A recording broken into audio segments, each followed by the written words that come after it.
So this is a review for the Back to Roots Terrarium Kids Grow Kit. So I bought this for my 4-year-old son. He's been really into gardening this summer. So I thought this would be a fun activity for him to do at home.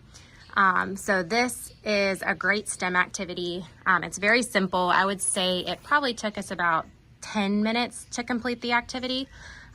So what you see here is the jar that it comes with. We've obviously already assembled it, but it came with the soil, 2 different colors of sand, and then some stickers, which are really cute. It helps them use their critical thinking skills a little bit. So it shows you on there the stickers that need to be placed above the ground, below the ground, and then right on the ground as well. So you can see we placed the tree on the ground, we've got the airplane above the ground. And so my son was able to do that on his own. Really the only thing I had to help him with was just opening up the packages.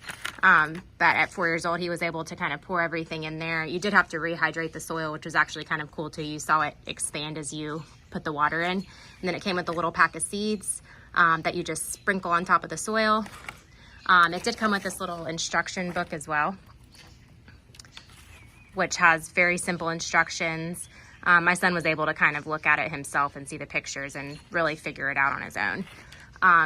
So after about 7 days, it actually will grow organic microgreens, which is kind of neat. And then it shows you on the instructions how you can harvest them as well. And it gives you examples of how to use them in recipes. So this was a really cute idea. My son had a great time doing it. This brand is also great. We have a couple other products from them, and everything has been really easy to use and really fun for kids.